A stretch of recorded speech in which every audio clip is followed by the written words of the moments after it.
Most lives are shaped by action, by what is done, built, or claimed. Hildegard of Bingen was shaped by perception. From childhood, the world did not appear to her as fragments to be assembled, but as something already ordered, already meaningful. Light carried structure, sound carried intention, even silence felt patterned. She did not seek visions. They did not interrupt reality. They clarified it. For years she said nothing. In an age that prized obedience over insight, silence became her discipline. But seeing is not passive. To perceive clearly is to bear responsibility. Over time, Hildegard would learn that understanding demands translation into words, into music, into care. She would not change the world by force, but by attending to it closely until its deeper order could no longer remain unseen.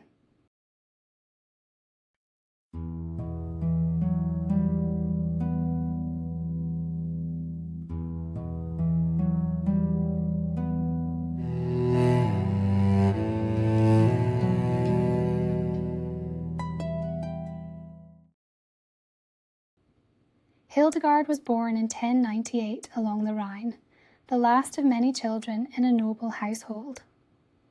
As tradition dictated, she was pledged to the church, not as a choice, but as an offering.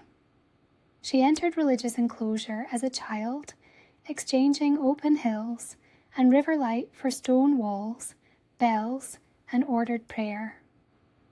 It was there that her unusual perception became unmistakable. She saw light structured into form, movement, relation, design. Not fantasy, but clarity layered over the visible world. She did not yet call these visions. They were simply how reality appeared to her, arranged, intentional, whole. Life in the convent was deliberate and quiet, days marked by bells and prayer.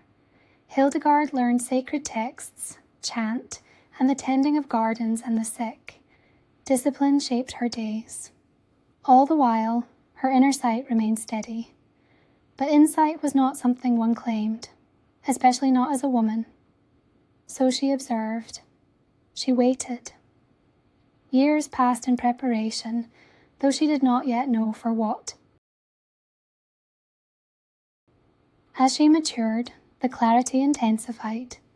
What she perceived now pressed for expression, not explanation, voice. She described it as knowledge without instruction, understanding that arrived already formed. But she resisted.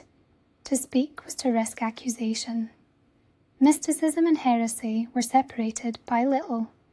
The strains surfaced in her body, illness, weakness, exhaustion. Only when she accepted that silence was no longer faithful did her strength begin to return. Seeing, she learned, carried responsibility, and responsibility required speech. In midlife, Hildegard began Scivias, Know the Ways. She dictated rather than wrote, framing herself as conduit, not originator. Her visions mapped the cosmos, creation as balance, humanity suspended between fragility and grace, divinity sustaining all things. Images accompanied the text, not decoration, but structure. She did not argue belief. She rendered it intelligible. She made the invisible legible. The response to her writing was immediate and cautious. Church authorities examined her work. They did not condemn it. They affirmed it. With that recognition, her influence widened. Letters travelled beyond convent walls, to bishops, rulers, even the papacy. She advised plainly, sometimes critically, without spectacle. Her authority did not rest on position. It rested on coherence. Everything she expressed, theology, medicine, music, fit together. She could not be easily dismissed. There were no fractures in her vision. Hildegard understood existence as animated. She wrote of viriditas, a greening vitality flowing through soil, plant, body, and soul alike. Health, to her, was balance. Corruption was stagnation. Disorder meant disconnection. She studied plants, medicine, and the human body with the same seriousness she brought to theology. Observation was devotion. Creation, she believed, responded to care. The sacred was not distant. It circulated, in blood, in sap, in breath.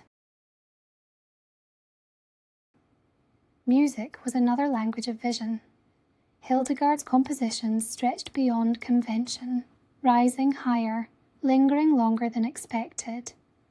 Her melodies did not settle, they ascended. She believed sound could restore fractured harmony, that breath itself carried healing. Through song, the body remembered a pattern older than error. What words could not contain, music could lift. Late in life, Hildegard left enclosure to preach publicly, an extraordinary act. She spoke against decay within the church without spectacle or fear. When opposed, she did not defend herself, she clarified. Her confidence came from alignment between what she saw and what she said. She spoke because silence was no longer possible.